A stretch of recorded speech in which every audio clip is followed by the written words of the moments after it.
Hello everyone, this is Sunny, and I'm coming to you with Killer Romance, a Jeff the Killer X reader by DarkQueenXxRei. We're going to be starting off with Chapter 23, Duplex, Day 8. He was standing nearly 5 feet away from you.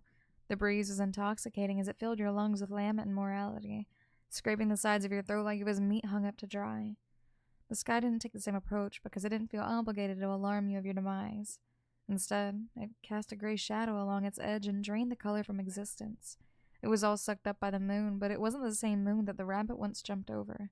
It was more illuminating, more violating. Its curves were as slick as the fox that darted back into the woods behind you, escaping the foggy, cold night.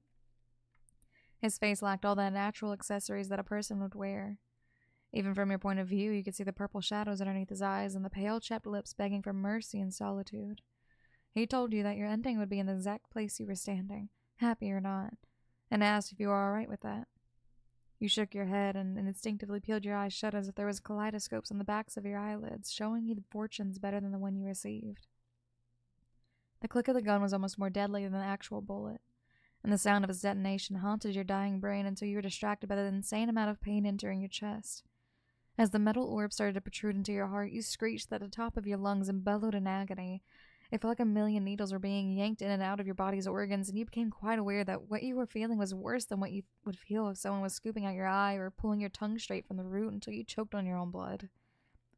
When the leaded slug reached your back after tearing up the inside of your heart and arteries, you fell backwards onto a bed of roses and slammed your head against the dirt.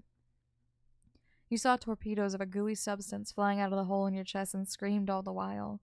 It was gushing out the same way an orange would produce liquid when squeezed to the point of malleability, quick and never-ending. You had no clue that much blood was in the human body. You couldn't believe that you were still breathing either. And that's when a wolf attacked you and started to eat away at the flesh you exposed to the sky. You were terrified, and your hysterical cries would be heard miles and miles away by all the onlookers and passerbys, and only cared about their life. Your throat exploded with pain as you ripped your vocal cords trying to make him stop. It was eating your flesh, pulling at your stomach and intestines just to watch you bleed and stain the roses below with red tears.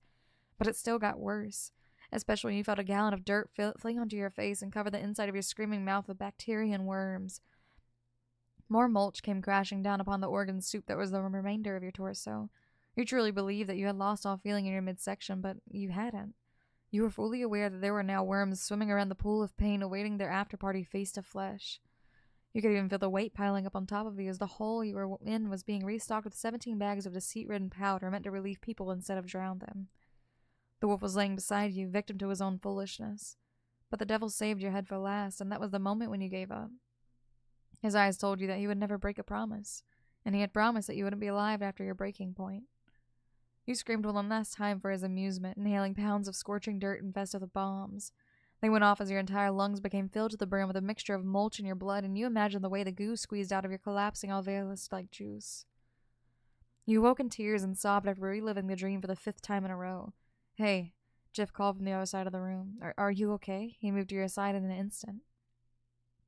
Wiping away the wetness on your cheeks, you shook your head and burrowed it into his warm, loving arms. You didn't explain what had happened or why you were crying and coughing, and you appreciated that he did not ask.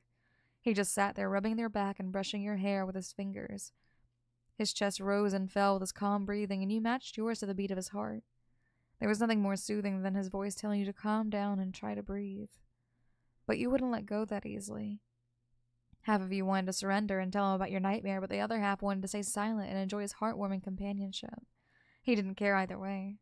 People have nightmares all the time, and bringing them up in conversations could go one of two ways. It could bring back the traumatic instance and create a lifelong fear in the individual, or it could relieve them of the terror that would felt and ensure that nothing like it would ever happen in real life. You hoped it would never come true. You would never want to see him at the hands of the gun used to kill you. "Please, please, don't leave me here alone," you whispered. You pulled on his arm and squeezed his shirt tighter, watching him nod and kiss your forehead. "I won't," he said. "Not after what you must have experienced. You were laying over here in a sweat ever since I woke up, like you were trapped in a wild hallucination, but it was so early in the morning that I didn't want to wake you."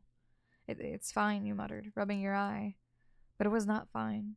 You wished so badly that he would shake you awake, if only your massive screams carried over into real-life actions that definitely would have gotten him to break you free. The cries in your dream went on for miles, so they would have filled the entire hotel room easily. He suggested that you try to keep yourself busy and get your mind off of it, because it was simply a dream intended to be forgotten within the hour. You knew it was an excuse for him to not have to sit there any longer, but you understood that you could not keep him there forever. You were in need of a pacifist, and pacifism was not part of his nature. Nothing had changed the way he was raised, and those corners of his personality are precisely defined by his childhood. He must have been given too much help when he was young. People like that never grow up thinking they need to help other people. They think that help is a concept for the weak. And so he left, leaving you to fend for yourself. You looked in the mirror, taking a glance at your arms and torso, and the fight was nothing but a dream. However, you still saw purple and black evolving around your shoulder, like freckles. Any sort of pressure was painful, but how was that so? How would bruises you gained in a dream start forming in real life? It was not the placebo effect. No, they were on the complete opposite arm. How the hell would that happen? You did nothing to attain those. Furthermore, your headache from hitting the bed of roses was the worst. You wanted to remain in the room for a bit, but no matter how much you tried to stay put, you found yourself walking out into the kitchen area. It was probably because a strange smell had crept into around the room and you needed to take a break from it. Honestly, if that smell had been there before, you would have noticed it sooner. Something probably got stuck in the pipes and died. Jeff greeted you with a smile. You feeling better? Who knew? You had a spontaneous nightmare about him murdering you. Were you not supposed to be afraid? Were you not supposed to care? Your subconscious could have been warning you of a bad day soon to come, and this might be the only chance you have to escape with an excuse. Escape? You made it sound like you did not want to be there. He was not holding you hostage. He never did anything to hurt you. But what if you just forgot about it? What would your future be like if you were with him? A knock on the door rang from the opposite end of the room, and the two of you twisted your heads as the handle pivoted and squeaked with the utmost tumult that caused your ears to twitch and battle the euphoric sensations you felt in the deepest part of your mind awaiting liberation. But you held your feelings back, opening up to the innocence that would be the reason why the person who walked through the door would remain a mystery for the rest of your life. He was the one who held onto the doorframe and stared at his alter ego. Both of them decided to mirror each other's movements like robots analyzing code. If you hadn't seen the poser attempt his falsified fakery, you would have doubted your judgment of which was good and which was bad. However, the two of them tricked you into believing that the other was a reflection of themselves. The original was gazing at you with the most sinister expression that a human could possibly possess. It was almost as if horns were growing from his heart in ways that could cause the sharp tips to infiltrate the veins in his neck the moment he transforms into the form of a true demon who earned his lousy spot in hell. On the other hand, the imposter in the doorway was enticing with his innocent eyes and a bloodshot smile that reflected the moon in its smallest crescent, and the glows in his pupils were pure. Neither of the duplicates said a word. Instead, they held out their hands and awaited your approval. You did nothing. What's wrong? The good one sighed. The other smirked. You're torn, literally and metaphorically, yeah? Nothing was wrong, and you were holding it perfectly fine. The only problem here was the fact that nothing you saw could be trusted, and nothing you believed could be defined. If you had any clear insight on which persona was better for you, you would have picked the innocent one. But you didn't. You didn't pick the innocent one. You picked the one that would openly tell you all the answers you needed to know, and that one was pure evil. You began to walk towards the one with the vile eyes, and he snickered back at you. His hand was hard to get. He didn't want you to reach him that easily, because he was never fond of letting people off with a simple sigh. Just as you were about to embrace his fingertips, you felt a tap on your shoulder, and with that tap your body became paralyzed and shocked with fear once again.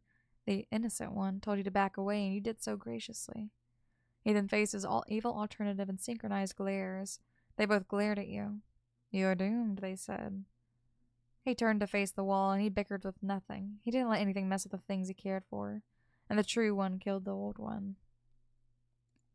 That is the end of that chapter. The chapter after that one is chapter 24, Revelation, day 8.